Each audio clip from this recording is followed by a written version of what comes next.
Hey everybody, Jim here, and these are my quick thoughts about The Martian, which I just saw last night.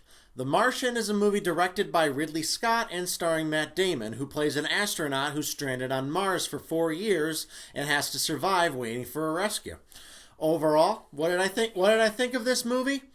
Well, I liked this movie quite a bit actually, and that's surprising because, as you well know if you saw my review of Exodus Gods and Kings in my loudmouth reviews section, I was not a fan.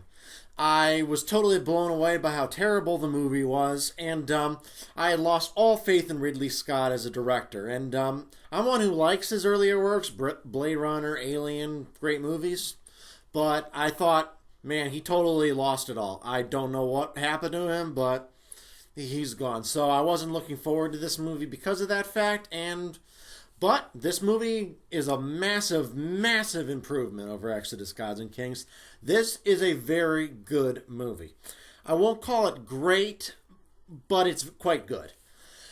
Why wouldn't I call it great? Well, compared to recent space movies like Gravity or Interstellar, I mean, it's not as beautiful as Gravity. It doesn't have quite the sense of awe that movie did, and it doesn't have quite the emotional gut punches that Interstellar had that made that movie so powerful.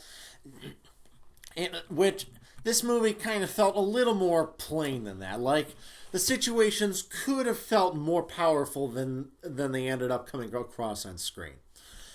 That said, this is still a beautiful movie, absolutely beautiful. Like, the vistas of Mars are just amazing. If I didn't know any better, I would think they had shot the movie on Mars. It just looks just perfect. And the movie feels mostly very grounded. Let me explain that. There's no like Deus Ex Machinas, like he doesn't fall into a Martian spaceship or something crazy like that.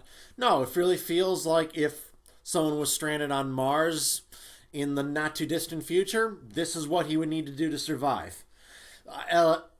It feels like this is very plausible. Everything in this movie, up until the very end, which I'll get into in a minute, felt very plausible. The performances are all very solid. You got wide cast. Jeff Daniels is in it. Sean Bean is in it, and he lives this time. Jessica Chastain, who was, her and Matt Damon were both in Interstellar and are also in this movie, so kind of gives it a very similar feel just because of that. But it feels like a movie about survival. A kind of a guy, like a guy stranded in a desert, basically, who has to do crazy stuff in order to survive. But this isn't just a desert island. No, this is an entire planet. He's the only person on an entire planet. The nearest person is like 50 million miles away. I cannot even imagine that sense of loneliness. And this movie makes you feel like what that would be like, which makes this a very interesting quality movie. Every performance is good. The pacing is very well done. Let me get into that ending, though. There's one part at the ending, and correct me in the comments if I'm wrong about this, that seemed very, very ridiculous, where when he needs to catch the ship in order to get home, he punctures a hole in his glove in the vacuum of space and uses that to propel him. I'm no scientist, but wouldn't having a hole punctured in the vacuum of space be pretty damn lethal? That's just what I would think. I would be like, how did he survive that? He would have frozen to death. He would have depressurized. I'm like, no. But despite that, I still highly recommend this movie.